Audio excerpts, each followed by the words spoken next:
গাছ থেকে কান্নার আওয়াজ আসে। নবীজি নেমে গেলেন। নেমে যাওয়ার পর এই খাজুরের গাছটাকে, ওই মেম্বারটাকে, পুরাতন মেম্বারকে এরকম ভাবে হাত বোলায় আর বলেন, চুপ, তুমি চুপ, তুমি কেন কান্দো, তুমি চুপ। ওরে আল্লাহ, আপনারা দেখবেন আপনার বাড়িতে 10 বছর, 5 বছর, 4 বছরকার ছেলে কিংবা মেয়ে আছে, ছেলে কাঁদতে শুরু করেছে, আধ ঘন্টা 10 মিনিট পর্যন্ত কেঁদে যায়। এবার আপনি রাগ করে তাকে তো মেরে দিয়েছেন, কিন্তু আপনার রাগটা যখন ঠান্ডা হলো 10 মিনিট, আধ ঘন্টা পর ওই বেটিকে, ওই ছেলেকে যখন ডেকে নিজের বুকে জড়াবেন আর মাথাতে হাত দিয়ে যদি বলেন, আব্দুল্লাহ রে চুপে যা রে বেটা, চুপে যা, এ খালেদা জায়েদা চুপে যা, কান্দিস না, দেখবেন যত চুপতে বলবেন ভিতর থেকে আরো জোর জোর করে কাঁদবি। কাঁদবে না? সুবহানাল্লাহ। দয়ার নবী ওই পুরাতন মিম্বারকে বলছেন, মিম্বার রে চুপে যাও, তুমি কেঁদো না, তুমি কেঁদো না। নবীজি যত চুপতে বলছেন আরো হেঁকছি তুলে তার ভেতর থেকে কান্দন আসি। নবীজি বললেন, তুমি কান্দো কেন? কি ব্যাপার, তোমার কান্দার কারণটা কি? কেন তুমি কান্দো কেন, কি তোমার হয়েছে? এবার ওই পুরাতন মেম্বারের কিন্তু মুখ ফুটে গেল। এটা বিশ্বাস হচ্ছে না, হয় না? বিশ্বাস হচ্ছে না, হয় না ভাই? যে মিম্বার কান্দে, এটা বিশ্বাস হচ্ছে না, হয় না? সুবহানাল্লাহ। আচ্ছা, একটু আপনারা বলেন তো, কোন নবীকে তার কওমের আগুনে ফেলেছিল? ইব্রাহিম নবীকে। আল্লাহ তাআলা আরশ থেকে বলছেন, ইয়া নারু কুনি বারাদান ওয়া সালামান আলা ইব্রাহিম। হে আগুন, আমার ইব্রাহিম নবীর পরে তুমি ঠান্ডা হয়ে যাও। আগুন কথা শুনেছিল না শুনেনি? কোন নবীকে মাছে কিনেছিল? ইউনূস নবীকে। আল্লাহ তাআলা মাছকে বললেন, মাছরি এই পানির মাছ শুন, কোন মানুষকে তুই খেয়েছিস? এটা কোনো সাধারণ মানুষ নয় রে মাছ, একে তুই হজম করতে পারবি না। মাছ রে তাড়াতাড়ি করে যা, নদীর কিনারাতে তুই যা, আর যাওয়ার পর তুই পেট থেকে উগলে দে। বলেন ইউনূস নবীকে হজম হয়েছিল, মাছ তার আল্লাহ রাব্বুল আলামিনের কথা শুনেছিল গো, শুনেনি? এরকম অনেক উদাহরণ আছে।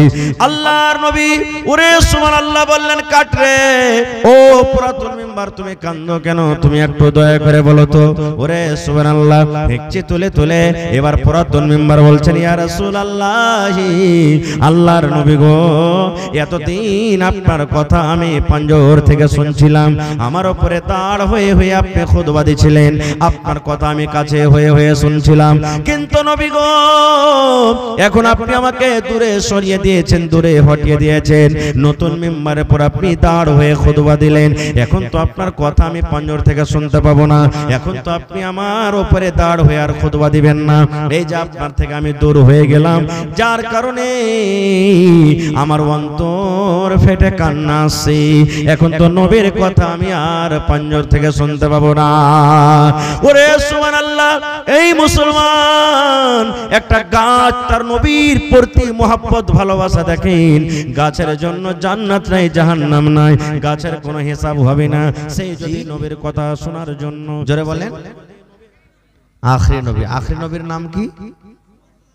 মুহাম্মদ সাল্লাল্লাহু আলাইহি সাল্লাম। মাশাআল্লাহ, যাক আপনারা জানছেন। আচ্ছা বলেন তো, আমাদের নবীর বাবার নাম কি? জি, আব্দুল্লাহ। মায়ের নাম? দাদার নাম? Abdul Muttalib. মাশাআল্লাহ। দেখেন, জালসা শুনতে এসেছেন আজকে, মানে এটা হলো আজকে আপনাদের জন্য মাদ্রাসা। এই মাদ্রাসাতে আপনাদের ছেলে মেয়েরা পড়ালেখা করে, আর আজকে আপনারা পড়িতে এসেছেন, তো একটা নিয়ে যাব কিছু, এই আশাতে বসে থাকেন, আল্লাহ দিবে, কাজ দেবে ইনশাআল্লাহ। আর যদি বলেন যে চাচি জালসা শুনতে ভালো লাগে, তো 1 ঘন্টা বসবো, না হলে ঘুরে ফিরে পাঁপড় জিলাপি খেয়ে চলে আসবো, এরকম জালসা শুনে লাভ হবে না ভাই। জালসা শুনতে এসেছেন, কিছু নিয়ে যাব বলে। তো আমাদের শেষ নবীর নাম হলো কি? মুহাম্মদ সাল্লাল্লাহু আলাইহি ওয়াসাল্লাম। ভাই মুসলমান,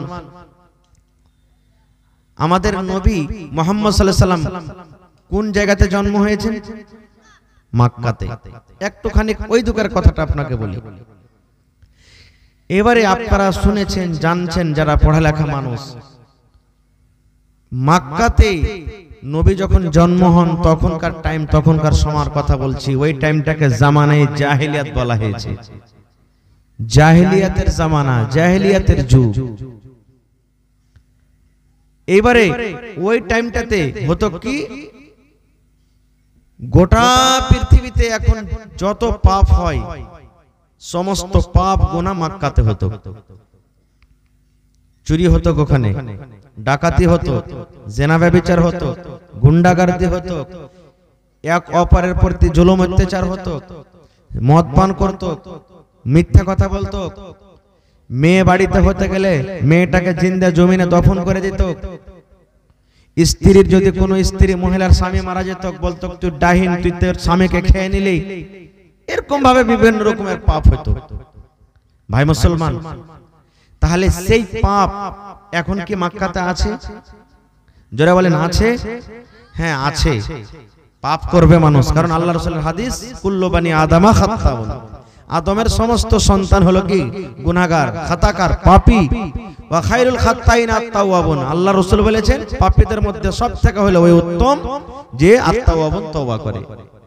তো ভাই মুসলমান, আছে পাপ, কিন্তু তখনকার মতন কি আছে? যারা বলেন আছে, নেই। তাহলে কি দিয়ে দূর হলো? কে এসে দূর করলেন? আল্লাহ কাকে পাঠালেন? ভাই মুসলমান, আর একটা আপনাদেরকে প্রশ্ন করি, কোরআন মাজিদে কত সূরা আছে ভাই? একটু কথা বলেন। হায়রে আল্লাহ, এটা বলতে পারলেন না। আর আমার যুবক ভাইয়েরা বসে আছে, যদি বলি আচ্ছা সালমান ফিল্ম, অমুক ফিল্মটা যে বানাচ্ছে সালমান খান, কয়টা গান আছে রে বলতে, পট করে বলে দিবে। হ্যাঁ, পট করে বলে দিবে।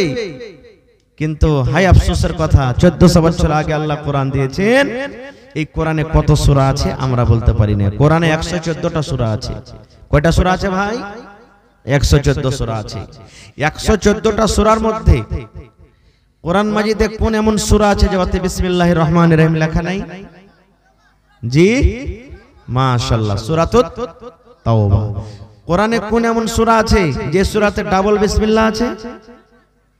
সূরাতুন নামাল। আল্লাহ বাঁচিয়ে রাখে কেন হলো বিসমিল্লাহ ওখানে ডাবল, আর এই সূরাতে কেন হলো না পরে কোনদিন বলবো, আজকে থেকে আমি যাব না। তো ভাই আমার, আল্লাহ তাবারাক ওয়া তাআলা নবীকে প্রথমে কথা বললেন, হে নবী, মক্কার ঘরে ঘরে যাও আর ওরাকে বলো যে তোমরা মদ পান করিও না, তোমরা জেনা ব্যভিচার করিও না, তোমরা মেয়েকে দফন করিও না, তোমরা মিথ্যা কথা বলিও না, গুন্ডাগার্দি করিও না, লড়াই ঝগড়া করিও না। এই সমস্ত কথার কি আল্লাহ তাবারাক ওয়া তাআলা ওহী করেছেন? না। আল্লাহ তাবারাক ওয়া তাআলা সর্বপ্রথম নবীকে যেটা দিয়েছেন সেটা হলো কি, ইকরা, পড়ো, ইকরা পড়ো। আপনার বেটা মদ পান করছে, ধরেন উদাহরণ নিয়ে, মদ পান করছে, নামাজ পড়ে না, আপনি বাড়িতে যাওয়ার পর কি বলবেন? এই বেটা পড়, না কি বলবেন নামাজ পড়? কোনটা বলবেন? আপনার ছেলেটা নামাজ পড়ে না, ধরেন আপনার ছেলেটা মদ পান করছে, এবার বাড়িতে চলে গেলেন, বাড়িতে যাওয়ার পর কি বলবেন? এই মাদ্রাসা হাট, পড়িতে যা, স্কুল যা পড়িতে, এটা বলবেন? না বলবেন মসজিদে নামাজ পড়িতে চাও? কোনটা বলবেন? বলেন কোনটা বলবেন? নামাজ পড়িতে বলবেন নাকি? আপনার বেটা যদি মদ পান করতে বলবেন, এই বেটা মদ পান করিস না, মদ পান করতে হয় না, এটাই বলবেন, কিন্তু পড়িতে যেতে বলবেন না। কিন্তু আল্লাহ তাবারাক ওয়া তাআলা দেখেন, গোটা মক্কাতে এত পাপ, পাপে মনে হয় কোন এমন বাড়ি একটা খালি নেই যে বাড়িতে পাপ হতো না। এত পাপ থাকা সত্ত্বেও আল্লাহ নবীকে বলছেন তুমি পড়ো, তুমি পড়ো। কেন? বন্ধুরে আমার, আল্লাহ রাব্বুল আলামিন এই জন্য নবীকে পড়ার কথা বললেন। আল্লাহ তাবারাক ওয়া তাআলা দুনিয়ার মানুষকে মেসেজ দিয়ে দিলেন, ও দুনিয়ার মানুষ, তুমি যদি পড়ো, তুমি যদি লেখো, পড়া যদি তুমি শিখো, তাহলে তুমি জানতে পারবে আল্লাহ রাব্বুল আলামিন কি বলেন, কোরআনে কি লেখা আছে। এই দুনিয়ার মানুষ তোমরা শুনে নাও, যদি তোমরা পড়ালেখা করো, পড়িতে পড়িতে তোমার মধ্যে জ্ঞান চলে আসবে। মদ পান করতে হয় না রে, মিথ্যা কথা বলতে হয় না, এই ছোট কথা বলতে হয় না, জেনা ব্যভিচার করতে হয় না, মানুষের সাথে কি ব্যবহার করতে হবে, কেমন করে মানুষের সাথে চলাফেরা করতে হবে মানুষ জানতে পারবে। একটা স্ত্রীর প্রতি নিজের স্বামীর কতটুকু হক, একটা স্বামীর স্ত্রীর প্রতি কতটুকু হক জানতে পারবে। একটা বেটার উপরে নিজের বাপের কতটুকু হক জানতে পারবে, একটা বাপের উপরে নিজের ছেলের কতটুকু হক জানতে পারবে। আরে দুনিয়ার মানুষ, আল্লাহ রাব্বুল আলামিন সর্বপ্রথম মানুষকে পড়ার কথা বললেন। মানুষ রে, তুমি পড়ো, তুমি পড়ো, পড়িতে গেলে তুমি ভালো মন্দর তুমি পার্থক্য করতে পারবে না? পারবে না? পার্থক্য করতে পারবে না? পারবে না? যে পার্থক্য করতে পারবে না ওই ইলমের আল্লাহর কাছে কোনো দাম নাই। আছে কি? শয়তান খুব বড় আলিম, ভালো পড়ালেখা, কিন্তু ওর কাছে আমল ছিল না। আজকে ওর নাম আলিম আছে না শয়তান আছে? জোরে বলেন কি আছে? শয়তান আছে তার নাম। এই জন্য পড়ালেখার কথা বলেছেন। ভাই মুসলমান, আহারে আজকে আমরা নবীর উম্মত বলে দাবি করি রে বন্ধু। আমরা শেষ নবীর উম্মত, শেষ নবীর আজকে আমরা উম্মত। আল্লাহ তাবারাক ওয়া তাআলা নবীকে এত পাওয়ার দিয়েছেন, আল্লাহ রাব্বুল আলামিন নবীকে এত শান মান দিয়েছেন। যেদিন কিয়ামত কায়েম হবে হাসরের ময়দান হবে, ওই কিয়ামতের দিন নবী আমাদের জন্য সুপারিশ করবেন। করবেন না? করবেন না? জোরে বলেন। আচ্ছা বলেন, আপনার 5টা বেটা আছে, 5টা বেটার মধ্যে 4টে বেটা খুব আপনাকে ভালোবাসে, বিস্কিট দেয়, দুধ নিয়ে এসে দেয়, মিষ্টি দেয়, কাপড় দেয়, যা বলেন তাই শুনে। আর একটা বেটা আপনার কথা মতন চলে না, কোনটাকে ভালোবাসবেন? যেটা আপনার কথা মানে না, শুনে না, তাকে ভালোবাসবেন না যেগুলো শুনছে তাকে ভালোবাসবেন? জোরে বলেন, কথা বলেন ভাই, কাকে ভালোবাসবেন? কত বাপ এমনও আছে যে বাপের কথাটা মানে না, বলছে হট তুই বাড়ি থেকে, তোর মতন বেটার দরকার নাই, তোকে বাড়িতে রাখবো না, খো তোকে জমির ভাগও দেব না, খো। এরকম হয়েছে। বন্ধুরে আমার, ঠিক নবীর উম্মত হতে গেলে নবী আমাদেরকে জান্নাতে নিয়ে যাবেন তা নয়। আল্লাহর নবী 1400 বছর আগে এলান করে দিয়েছেন, কুল্লু উম্মতি ইয়াদখুলুনাল জান্নাহ। দয়ার নবী বলেছেন, গোটা পৃথিবীর মানুষ আমার উম্মত, গোটা দুনিয়ার মানুষ আমার উম্মত, সমস্ত উম্মত জান্নাতের ভিতরে যাবে। তাইলে হাদিস থেকে বুঝতে পারলাম, যারা মদ খোর ওরা নবীর উম্মত, যারা নবীকে মানে না ওরাও নবীর উম্মত, যারা জিনা ব্যভিচার করে ওরাও নবীর উম্মত, যারা চুরি ডাকাতি করে ওরাও নবীর উম্মত, যারা কোরআনকে মানে ওরাও নবীর উম্মত, যারা কোরআনকে মানে না ওরাও নবীর উম্মত। বলবেন মাওলানা, নবী বলেছেন যে গোটা পৃথিবীর মানুষ আমার উম্মত, তোরা জান্নাতের ভিতরে যাবে। তাহলে জালসা শুনে কি লাভ? দান করে কি লাভ? নামাজ পড়ে কি লাভ? রোজা রেখে কি লাভ? তাহলে নবী বলেছেন আমার সমস্ত উম্মত জান্নাতি, জান্নাতের ভিতরে যাবে। নবীর উম্মত হয়ে গেলাম, জান্নাতে চলে যাব, তাহলে এত কষ্ট করে বসে বসে জালসা শোনার কি লাভ? নাকি এরকম প্রশ্ন জাগছে না? জাগে না?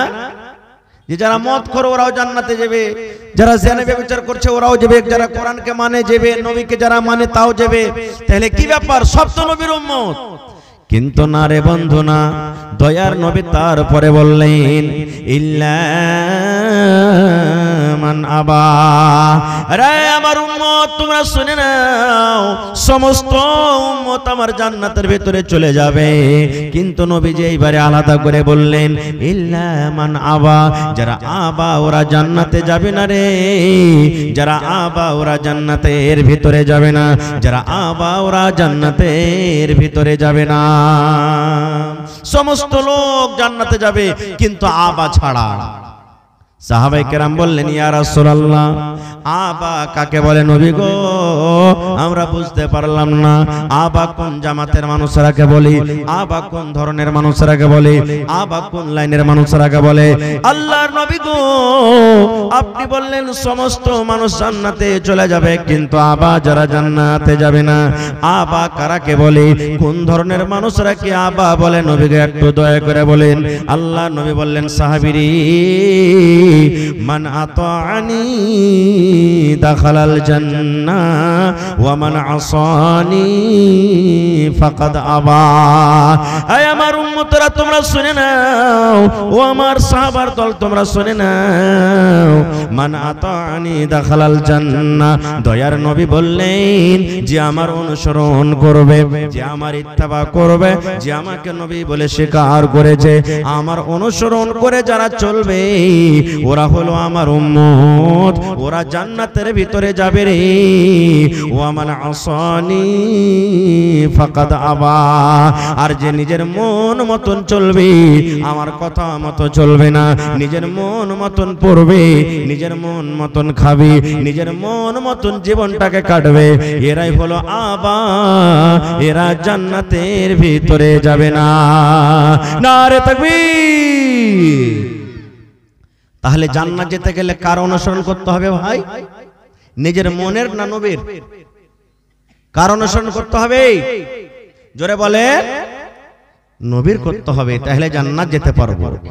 এইবারে আল্লাহ তাবারাক ওয়া তাআলা কোরআন মাজিদে বলছেন, কুল, হে নবী আপনি বলে দেন আপনার উম্মতকে, ইন কুনতুম তুহিব্বুনাল্লাহ, তোমরা যদি আল্লাহ তাবারাক ওয়া তাআলাকে ভালোবাসতে চাও, আল্লাহ তাবারাক ওয়া তাআলার সাথে দোস্তি করতে চাও, তো নবী তুমি বলে দাও ফাত্তাবিউনি, তোমরা আমার ইত্তেবা করো, আমার অনুসরণ করো, তাহলে কি হবে? ইউহিব্বুকুমুল্লাহ, আল্লাহ তাবারাক ওয়া তাআলা ভালোবাসবেন, ওয়া ইয়াগফির লাকুম যুনুবাকুম, এবং আল্লাহ তাবারাক ওয়া তাআলা তোমাদের গুনাহকে maaf করে দিবেন। তাহলে নবীকে ভালোবাসতে গেলে আল্লাহকে ভালোবাসা হলো, আর আল্লাহকে যদি আমরা ভালোবাসি আমাদের জায়গা কোথায় হবে? একটু কথা বলেন, কোথায় হবে? এইবারে আমরা নবীকে কত ভালোবাসি একটু আর একটু আগে চলেন। কি মাওলানা, নবীকে তো ভালোবাসি, আমাদের শেষ নবীর নাম হলো মুহাম্মদ সাল্লাল্লাহু আলাইহি সাল্লাম, তারপর যে কোরআন নাজিল হয়েছে, দ্বীন ইসলাম আমাদেরকে দিয়েছেন, এই তো ভালোবেসে নিলাম। কেমন ভালোবাসা! আহা হা হা। ভাই মুসলমান, একটা খুব হাদিস, সুন্দর হাদিস বলছে আপনাদের সামনে।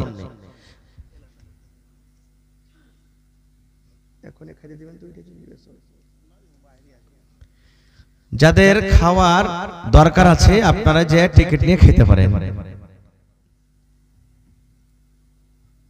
তো ভাই আমার একটা মহব্বতের কথা বলছি, আজকে যদি আমার বাড়িতে, আপনার বাড়িতে আল্লাহুস সামাদ, যদি শ্বশুর আসে, ভাই আছে, আদর করে তাকে বসতে দিব না? দিব না? জোরে বলেন, দিব না? দিব না? দিব।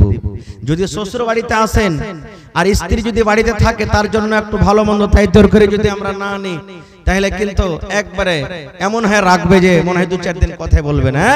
আমার বাবা কি সারা জীবন তার বাড়িতে পড়ে থাকতে আসছে যে আমার বাবাটা বাড়িতে এসেছে তো একটু ভালো মন্দ তরকারি আনলে না? এরকম কথা বলবেন আমাদের বিবিরা, বলবে না? আল্লাহর নবীর শ্বশুর আবু সুফিয়ান রাদিয়াল্লাহু তাআলা আনহু তখন কিন্তু মুসলমান হয়নি, বেটির বাড়ি বাড়িতে গেলেন। এটা হলো নবীজির শ্বশুর আবু সুফিয়ান রাদিয়াল্লাহু তাআলা আনহু, বেটির বাড়ি বাড়িতে গেলেন, তখন কিন্তু আবু সুফিয়ান মুসলমান হয়নি। এবার বাড়িতে ঢুকলেন, কোথায়? মক্কা থেকে মদিনা গেলেন বেড়াইতে, মক্কা থেকে মদিনা এত দূরের রাস্তা, বেড়াইতে গেলেন বেটির বাড়ি। কোন কাজে গেছেন নবীর সাথে দেখা করব বলে, আমি ঘটনার দিকে যাব না। এইবারে বাড়িতে ঢুকলেন, বাড়িতে ঢোকা পর ঘরের ভিতরে গেলেন, নবীর বিছানা লাগা আছে, পালং খাট যাই ছিল ওই জামানাতে বিছানা লাগা আছে। এইবারে বর্তমান যুগে যদি আমাদের শ্বশুররা আমাদের বাড়িতে আসেন, বিছানা যদি চৌকির উপরে পালঙ্গে না বিছা থাকে, তো আমরা বিছাবো না? বিছাবো না? জোরে বলেন, বিছাবো না? বিছাবো না ভাই? বিছাবো। আল্লাহর নবী ঘরে আছেন, আর আল্লাহর নবীর স্ত্রী আবু সুফিয়ানের বেটি ঘরে আছেন। এইবারে আবু সুফিয়ান ঘরের ভিতরে ঢুকে বিছানাতে বসতে যাবেন, নবীজির বিছানাতে বসতে যাবেন। এবার তার মেয়ে কি বলছেন, আল্লাহর নবীর স্ত্রী, আব্বা থামেন থামেন থামেন থামেন থামেন, একটু দাঁড়ান, একটু দাঁড়ান। যেমন আপনি কুরসিতে বসতে যাবেন, আর কুরসিতে যদি ময়লা থাকে, কোনো নোংরা থাকে, গান্দা থাকে, তো কোনো লোক দেখলে পারে কি বলবেন, এই থামো থামো থামো থামো থামো, এরকম বলবে না? এই মতোই আবু সুফিয়ানের বেটি নিজের আব্বাকে বলছেন, আব্বা থামেন থামেন থামেন থামেন। আবু সুফিয়ান দাঁড় হয়ে গেলেন। ওরে সুবহানাল্লাহ! এইবারে নবীজির স্ত্রী আবু সুফিয়ানের মেয়ে আল্লাহর নবীর বিছানাটাকে জমা করে দিলেন, বাব্বাকে বসতে দিবেন না বলে জমা করে দিলেন। দেখেন হাদিসটা, আব্বাকে বিছানার উপরে বসতে দিবেন না বলে জমা করে দিলেন। এই কাজ যখন দেখলেন মুসলমান, আবু সুফিয়ান নিজের মেয়েকে বলছেন, বেটি রে, এই বিছানা খান তুমি কেন জমা করে দিলে? এই বিছানায় কি বসার আমি যোগ্য নই? কি এই বিছানায় তুমি আমাকে বসতে দেবে না? জমা করে নিলে। তুমি তো হইলে আমার মেয়ে, আর আমি হলাম তোমার আব্বা। আব্বার জন্য বিছানা না বিছি তুমি বিছানা কেন জমা করে নিলে রে মা? এই মুসলমান, এইবারে দেখেন মোহাব্বত ভালোবাসা কেমন। আল্লাহর নবীর স্ত্রী নিজে বলেন, আব্বা গো, আপনি আব্বা হতে পারেন, আমি আপনার মেয়ে হতে পারি, কলেজার টুকরা হতে পারে, কিন্তু আব্বা গো, এই বিছানাটা কোনো সাধারণ মানুষের বিছানা নয়, এই বিছানাটা কোনো যেন তেনর মানুষের বিছানা নয়, এই বিছানাটা হলো আল্লাহর নবীর বিছানা। এই বিছানা হলো আল্লাহর নবীর বিছানা, যে বিছানাতে নবীজি ঘুমান আরাম করেন, বসে থাকেন, যে বিছানাতে আল্লাহর ফেরেশতারা পর্যন্ত আছে। এই জন্য আব্বা গো, এখনো তুমি মুশরিক হয়ে আছো, এখনো তুমি কাফের হয়ে আছো, এখনো তুমি মুসলমান হওনি। এই জন্য নবীর বিছানাতে বসার তুমি হক রাখো না। তুমি আব্বা হতে গেল, আমি তোমার মেয়ে হতে গেল, তুমি নবীর বিছানাতে বসার হক রাখো না। নারে তাকবীর! দেখেন কেমন মোহাব্বত ভালোবাসা, আর আমাদের ভালোবাসা কি দেখেন। আল্লাহুস সামাদ। মানুষ তো মানুষ, আহা হা হা, একটা গাছের মোহাব্বত ভালোবাসা দেখবেন। গাছ বলবেন কেমন কথা? হাদিস বুখারী শরীফের হাদিস। ইমাম সাহেব জুম্মার দিনে যেই জিনিসটাতে দাঁড় হয়ে খুতবা দেন, ওকে আমরা কি বলি? বলেন জি, মিম্বার বলি। একটু জোরে করে কথা বলেন, ভয় কেন করছেন আপনারা? ইমাম সাহেব জুম্মার দিনে মসজিদের ভিতরে যার পরে দাঁড় হয়ে খুতবা দেন, ওর নাম কি? মিম্বার। আল্লাহর নবী প্রথমে শুরুতেই মসজিদে নববীতে খুতবা দিতেন একটা মিম্বার। মিম্বারটা কিসের ছিল? খাজুরের একটা গাছ, খাজুরের একটা জড়, ঘোড়ার উপরে খুতবা দিতেন, খাজুরের গাছের উপরে। এইবারে একজন মহিলা এসে বলছেন, ইয়া রাসূলুল্লাহ, আমার একটা ফার্নিচার মিস্ত্রি, লোকলের মিস্ত্রি আছে ভালো, আপনি যদি আদেশ করেন তো একটা ভালো মেম্বার করে দেব আপনাকে। নবীজি বললেন, নিয়ে এসো। মেম্বার করে দিলেন। এবার ওই পুরাতন মেম্বার যাতে আগে নবী দাঁড়িয়ে খুতবা দিতেন, ওকে সাইডে হটিয়ে দিলেন। এবার নতুন মেম্বারে চেপে খুতবা দিতে লাগলেন।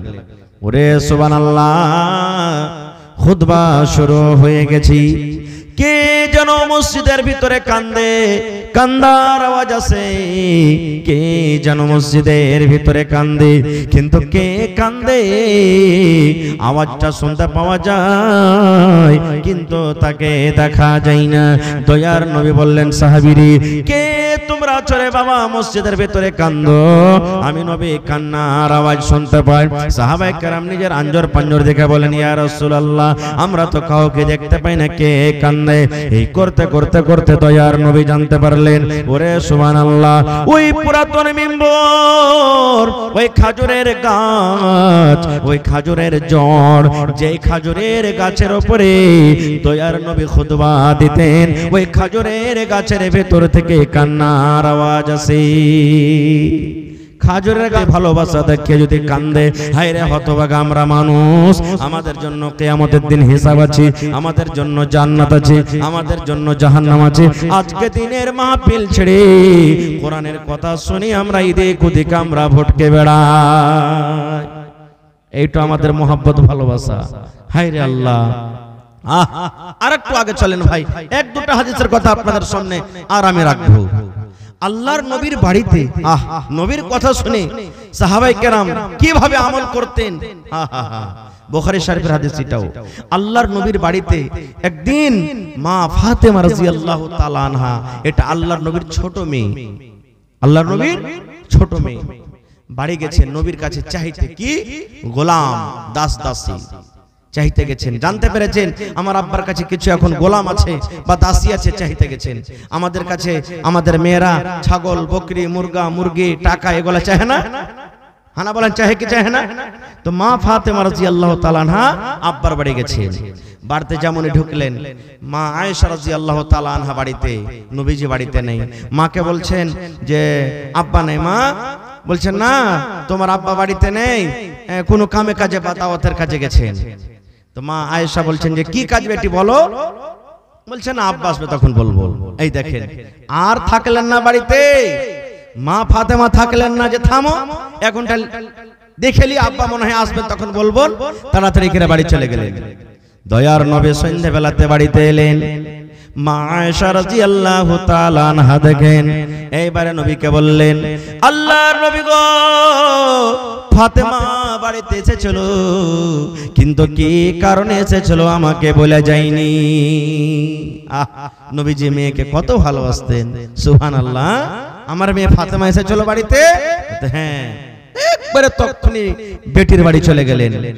দরজাতে ডাক দিয়েছেন, ফাতেমা আলী তোমরা বাড়িতে আছো? ফাতেমা রাদিয়াল্লাহু তাআলা আনহা একবারে খুশি হয়ে গেলেন, আমার আব্বাজান আমার বাড়িতে এসেছে রাতের বেলাতে, কি কথা। এবারে মা ফাতেমা রাদিয়াল্লাহু তাআলা আনহা বিছানা থেকে উঠলেন, ওঠার পর বলছেন যে আলী নাই বাড়িতে? বলছে আব্বা আলী তো আছে, মানে আপনার জামাই আলী আছে কিন্তু শুয়ে গেছে। বলছেন যে আলী তুমি শুতে থাকো, যেইভাবে তোমরা শুতে আছো শুতে থাকো, তোমরা উঠিও না। ওরে সুবহানাল্লাহ। দয়ার নবী ঘরের ভিতরে গেলেন, একদিকে মা ফাতেমা রাদিয়াল্লাহু তাআলা আনহা শুয়ে আছেন, একদিকে হযরত আলী রাদিয়াল্লাহু তাআলা আনহু শুয়ে আছেন। দয়ার নবী একবারে দুজনের মধ্যখানে বসে গেলেন। বসে যাওয়ার পর নবী বেটিকে বলছেন, ও আমার কলেজার টুকরা মা, ও বেটি রে, কি কারণে তুমি আমার বাড়ি গিয়েছিলে? কি তোমার দরকার ছিল রে মা? কি কারণে তুমি আমার বাড়ি গিয়েছিলি? ওরে ভাই দেখেন দয়ার নবীর মেয়ে কলেজার টুকরা, যেই নবী নিজের মেয়ের ব্যাপারে বলেছেন আমার বেটি ফাতেমাকে যে কষ্ট দিবি রে, নবীকে যেন সে কষ্ট দিল। আমার ফাতেমাকে যে ভালোবাসবে আমার নবীকে সে ভালোবাসলো। আল্লাহর নবী বলেছেন গোটা পৃথিবীর মানুষ যত জান্নাতের ভিতরে যাবে, যত মহিলারা জান্নাতের ভিতরে যাবে, সমস্ত জান্নাতি মহিলাদের সরদারনি হবেন আমার মেয়ে ফাতেমা। নারে তাকবীর। যত মহিলারা বেটি ছেলেরা জান্নাতে যাবে, সমস্ত জান্নাতি মহিলাদের সরদারনি কে হবেন? আমার মেয়ে ফাতেমা। ওই ফাতেমা এরকম ভাবে হাত দেখাচ্ছেন। একটু বসেন ভাই, 2 মিনিট, একবারে 2-4-5 মিনিট বসেন। দৌলতপুর থেকে দিলেন, মাশাআল্লাহ। একটু বসেন, বাস বেশি আমি ওয়াজ করব না আপনাদের সামনে, 1-2টা আর কথা বলবো। এইবারে বলছেন আব্বাজান দেখেন, এই আমার হাত খানা দেখেন। ফাতেমা নিজের হাত খান দেখেছেন, হাতে কি হয়েছে রে ভাই? ওরে সুবহানাল্লাহ, এই জাতা পিছে পিছে, ওরে আল্লাহ চাকি চালিয়ে চালিয়ে জাতা পিছে পিছে কিংবা ইন্দারা থেকে পানি তুলে তুলে হাত লাল লাল হয়ে গেছে, হয়তো মনে হয় রক্ত বের হবো হবো হয়ে আছে, বড় বড় হয়ে ফোঁসা পড়ে গেছি। ওরে সুবহানাল্লাহ, একটু চিন্তা করেন রে বন্ধু, আজকে যদি আমার মায়েরা খালারা বোনেরা যদি এমপি এমএলএ হয়, আজকে যদি মুখিয়া সরপঞ্চ হয়ে যায়, তাদের কথাতে থামা যাইবে না। এত বড় পদ পেয়েছে, আমি কেন বাড়ির কাম করব? অন্য মহিলারাকে সেটের দিবে না। কিন্তু মুসলমান একজন হলেন নবীর মেয়ে, নবীর ছোট বেটি, ওপর থেকে ওরে সুবহানাল্লাহ যত মহিলারা জান্নাতে যাবে সমস্ত মহিলাদের সরদারনি হবেন ফাতেমা। ওই ফাতেমা জাতা পিছে পিছে নিজের স্বামীর বাড়িতে জাতা পিছে পিছে ইন্দারা থেকে পানি তুলে তুলে হাত লাল হয়ে গেছে, হাতে ফোঁসা পড়ে গেছে। ফাতেমা বলছেন আব্বা একটা গোলামের দরকার ছিল, একটা দাসীর দরকার ছিল, সেই গোলামের জন্য আপনার বাড়িতে গিয়েছিলাম। যদি আমাকে একটা আপনি গোলাম দিতেন, আমার বাড়িতে থাকতো, কাজ কাম করতো, আমি আরাম পেতাম, এই জন্য আমি ফাতেমা আপনার বাড়িতে গিয়েছিলাম। দয়ার নবী এবার বলছেন ফাতেমা যদি তোমাকে গোলাম থেকে ভালো জিনিস দিই সেটা তুমি নিবে? আচ্ছা আপনি বলেন, যদি আপনার মেয়ে আপনাকে বলে আব্বাজি একটা ছাগল দাও তো, এবার আপনি যদি বলেন হ্যাঁ বেটি ছাগল নিয়ে কি করবি, 2-4 হাজার টাকার জিনিস, তোকে আমি একটা গাই দেবো 25,000 টাকা দামের, তা আপনার মেয়ে কোনটা নিবে ভাই বলেন তো, জোরে বলেন। হ্যাঁ, তো বলছেন বেটি রে গোলাম তুই চাইতে গেছিস, তো গোলাম থেকে ভালো জিনিস দিতে তুই নিবি? বলছে হ্যাঁ আব্বা নিয়ে নিব। এইবারে দয়ার নবী বললেন ফাতেমা রে, এশারের নামাজের পর এশারের নামাজ পড়ে যখন তুমি বিছানায় ঘুমাতে যাবে রে মা, বিছানায় ঘুম আসার আগে আগে, বালিশে মাথা রাখার আগে আগে, এই চোখ দুটো বন্ধ হওয়ার আগে আগে যদি তুমি বিছানায় বসে বসে 33 বার সুবহানাল্লাহ, 33 বার আলহামদুলিল্লাহ আর 34 বার যদি তুমি আল্লাহু আকবার পড়িতে পারো, মানে সুবহানাল্লাহ সুবহানাল্লাহ সুবহানাল্লাহ 33 বার, আলহামদুলিল্লাহ আলহামদুলিল্লাহ 33 বার আর আল্লাহু আকবার 34 বার পড়িতে পারো রে মা, তাহলে এই তাসবিহ এই দোয়া একটা গোলাম থেকে বেশি উত্তম আফজাল। মা ফাতেমা বলছেন ওরে সুবহানাল্লাহ, আমার আব্বা জান আমাকে এত দামি জিনিস দেখলেন, আমার আব্বা জানকে আমি এত ভালোবাসতাম, আমার আব্বা জান আমাকে এত ভালোবাসতেন, আমি যতদিন ফাতেমা বেঁচে থাকলাম আমার মনে হয় আমার জীবনে কোনো এক রাত বাদ যায়নি যে আমি এই দোয়াটা পড়ে আমি ঘুমাইনি। নারে তাকবীর। তাহলে আজকে মেসেজ কি পেলেন? এই হাদিসটা কি শুধু হযরত আলী আর ফাতেমার জন্য ছিলেন? নবীর প্রিয় উম্মত, নবীর প্রতি যদি মহব্বত ভালোবাসা থাকে, তাহলে আজ থেকে বাড়িতে যখন ঘুমাইতে যাবেন এশারের নামাজ পড়, তখন বসে বসে 33 বার সুবহানাল্লাহ সুবহানাল্লাহ, 34 বার আল্লাহু আকবার আল্লাহু আকবার আর 33 বার আলহামদুলিল্লাহ আলহামদুলিল্লাহ পড়বেন। এটা হলো ভালোবাসা মহব্বত। আর একটা মাত্র 2 মিনিটের হাদিস আপনাদেরকে বলছি। এই যে আজকে জালসা, নবীর জামানাতে নবীজি একদিন সাহাবীদেরকে বললেন দান করো, ও আমার সাহাবীরা দান করো। হযরত উমর রাদিয়াল্লাহু তাআলা ওর কাছে মাল, এত মাল, মনে মনে বলছেন যে আবু বকরকে কোনোদিন জীবনে দান করে জিততে পারেনি, আজকে আমি ওকে দান করে জিতবো। পাল্লা পাল্লি শুরু করে দিলেন, যেমন আপনাদের এলাকাতে বা বিভিন্ন জায়গাতে করে না, এই 5000 আমি দিন তুই কেন 10000 দিবি না, আমি 2000 দিন তুই কেন 3000 দিবি না, এরকম করে না ভাই। হযরত উমর রাদিয়াল্লাহু তাআলা আনহু বাড়ি চলে গেলেন, বাড়িতে যাওয়ার পর মালকে 2 ভাগ করলেন, 2 ভাগ করার পর 1 ভাগ মাল নিজের ছেলে মেয়ের জন্য বাড়িতে রাখলেন আর 1 ভাগ মাল আল্লাহর নবীর সামনে হাজির করে দিলেন। আহা, আরো সাহাবায়ে কেরাম দান করলেন। এইবারে হযরত আবু বকর রাদিয়াল্লাহু তাআলা আনহু বাড়িতে গেলেন, বাড়িতে যাওয়ার পর বিবিকে বলছেন, ও ভালোবাসা বিবি, নবীজি বলেছেন দান করতে হবে।